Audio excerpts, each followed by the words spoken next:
ipapakita ko naman sa inyo ang isa sa mga pinaka-affordable na 2-bedroom, 2-toilet house and lot dito sa Las Piñas City. At alam niyo ba mga kabayan, napakaganda ng property na to because of its location. Dahil walking distance lang dito mismo sa bahay na to, ang Mall of Las Piñas, SM Center Las Piñas, at even yung hospital na Perpetual Health Las Piñas at yung Perpetual University. At bukod doon, kung yung mga kids nyo ay mga bata pa, marami ring private and public school within the area na hindi mo na kailangan lumabas within the village. So, halika kabayan, pasok tayo sa property na to. So, this is the property mga kabayan. Kung mapapansin nyo, very spacious yung ating garage. So, kung ikaw ay merong SUV, sedan, meron kang van, kasyang-kasya dito. And alam niyo mga kabayan, like in all the properties na dinidiscuss ko sa inyo at hinaus tour ko sa inyo, pwede nyo talagang i-maximize yung inyong property. So, in the future, gusto mong i-extend to, tandaan nyo ha, basta lupa nyo, pwede nyong galawin yan. Di ba? So, pasok tayo sa loob mga kabayan.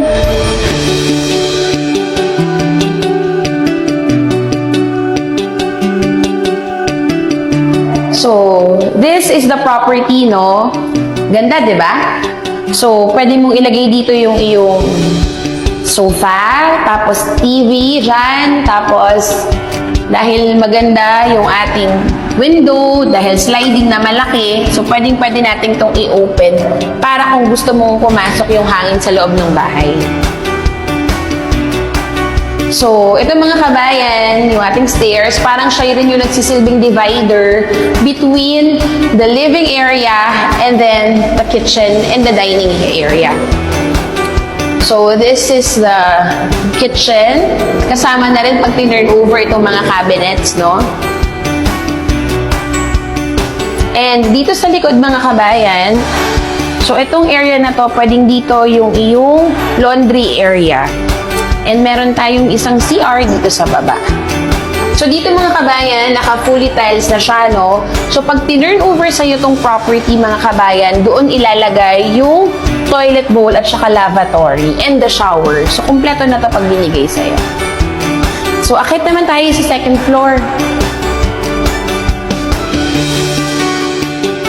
So this is the master's bedroom mga kabayan. So very spacious yung ating kwarto, no? So kasya dito ang inyong king size bed. So pwede siya pa ganito, no? Dito mo siya ilagay or pwede rin dito para maganda yung view mo, kitang-kita mo yung labas. And mga kabayan, tignan natin, no? Ito yung ground floor area mo. So dyan yung garahe mo, maluwag pa, pwede mo rin itong i-extend actually. Pwede mo itong i-extend pa gano'n, later on, pag gusto mo mas maraming rooms. And ang maganda dito kabayan, sa property na to, is compact lang siya. 2 bedrooms, 2 toilet and bath, pero panalo to sa location. Bakit? Dahil ang location nito mga kabayan is walkable kahit saan mo gustong pumunta. Paglabas mo nung subdivision, as in 5 minutes walk ka, as in literal walk, 400 meters away lang eh. Pag nag-turn left ka, nandiyan na ang SM Center. Sa tapat ng SM Center, halos yung Las Piñas City Hall and konting lakad lang nandiyan yung Perpetual Hospital. Pag nag-turn right ka naman mga kabayan, is All Home, tapos katabi ng All Home, si McDonald's, si Jollibee, si Starbucks, si Red Ribbon. As in, anong fast food ang gusto mo, nandito na sa area. And in terms of school mga kabayan, no, so dito mismo sa bahay na to, walking distance ang public and private schools. So, kung in terms of location, maganda talaga itong location na to. So, halika, puntahan naman natin yung second room. So, this is the toilet and bath. Yan. So, yan kabayan, ilalagay yung toilet bowl and then yung shower and then the lavatory pag turn over sa'yo ng unit. So, ito yung ating second room. Ayan siya. Maluwag, diba? So, pwede mo ritong ilagay. Actually, kaya dito ang queen size bed mga kabayan. And, another advantage nitong property nito mga kabayan is that complete turnover na rin ito. So, gamit mo na lang ang ulam.